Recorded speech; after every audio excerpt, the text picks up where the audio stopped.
హైదరాబాద్ సామీర్పేటలో ఉద్రిక్తత ఏర్పడింది. తమ భూములు 22A కింద పెట్టారంటూ బోమ్రాజ్పేట రైతులు ఆందోళన నిర్వహించారు. ఈ క్రమంలో కేసీఆర్ కాన్వాయ్ను అడ్డుకునేందుకు అన్నదాతలు ప్రయత్నించారు. దీంతో భారీగా ట్రాఫిక్ జామ్ అయింది. పోలీసులు వెంటనే స్పందించి ట్రాఫిక్ క్లియర్ చేశారు. తమ భూములు లాక్కోవద్దని రైతులు డిమాండ్ చేస్తున్నారు.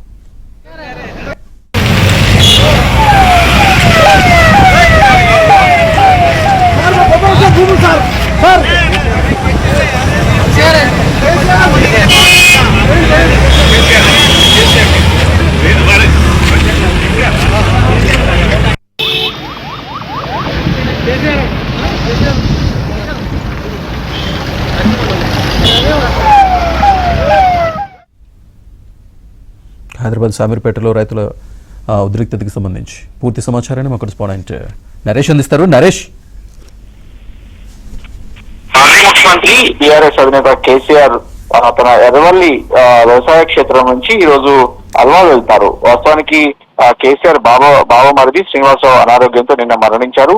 ఆయన అంత్యక్రియల్లో పాల్గొనేదానికి మాజీ ముఖ్యమంత్రి కేసీఆర్ వెళ్తున్న సమయంలో షామీర్పేట్ తహసీల్దార్ కార్యాలయం ముందే బొమ్రాజ్పేట్ రైతులు వాళ్ళంతా కూడా షామీర్పేట మండలం షామీర్పేట ఎంఆర్ఓ కార్యాలయం వద్ద రైతులు నిరసన వ్యక్తం చేస్తున్నారు. ఈ రోజు ఉదయం నుంచి కూడా కార్యక్రమం జరుగుతుంది. దానికి బీఆర్ఎస్ నాయకులు సైతం అటెండ్ అయ్యారు రైతులకు మద్దతుగా. ఇదే సమయంలో కేసీఆర్ అదే రూట్ లో వెళ్తున్న విషయాన్ని తెలుస్తున్న రైతులు ఒకసారిగా రోడ్డు మీదకి దూసుకొచ్చారు. కేసీఆర్ ను వాళ్ళు మాట్లాడే ప్రయత్నం కానీ లేకపోతే అడ్డుకునే ప్రయత్నం కానీ చేసినట్టు తెలుస్తుంది. అందులో భాగంగానే కేసీఆర్ కలవాలన్న ఉద్దేశంతో వాళ్ళంతా కూడా ఒకసారిగా దూసుకురావడం, అందులో భాగంగానే వాళ్ళందరినీ కూడా పోలీసులు కంట్రోల్ చేశారు.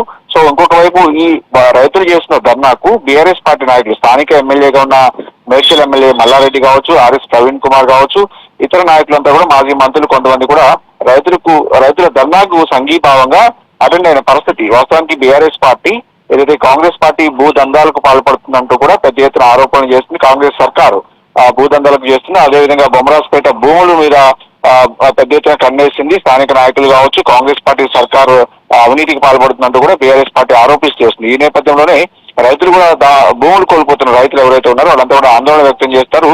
తహసీల్దార్ కార్యాలయం వద్ద ఆందోళన చేస్తున్న క్రమంలో కేసీఆర్ అదే సమయంలో కేసీఆర్ బావమరిది శ్రీనివాసరావు అంత్యక్రియలో పాల్గొనడానికి అల్వాల్ వైపు ఆయన కాన్వాయ్ ప్రయాణం చేస్తుంది. ఆ సమయంలోనే వీళ్ళంతా దూసుకురావడం, దాంతో ఒకసారిగా పరిస్థితి కాస్త ఉద్రిక్తకరంగా మారింది. దాంతో పోలీసులు రంగప్రవేశం చేసి వాళ్ళందరినీ కూడా కంట్రోల్ చేసి కేసీఆర్ కాన్వాయ్ ని ముందుకు పంపించినట్టు తెలుస్తుంది. ఏదైనప్పుడు కూడా మాజీ ముఖ్యమంత్రి కేసీఆర్ కు ఒక రకంగా రైతుల నుంచి నిరసన సెగ అయితే తగ్గిందని చెప్పవచ్చు. Right, thank you Naresh.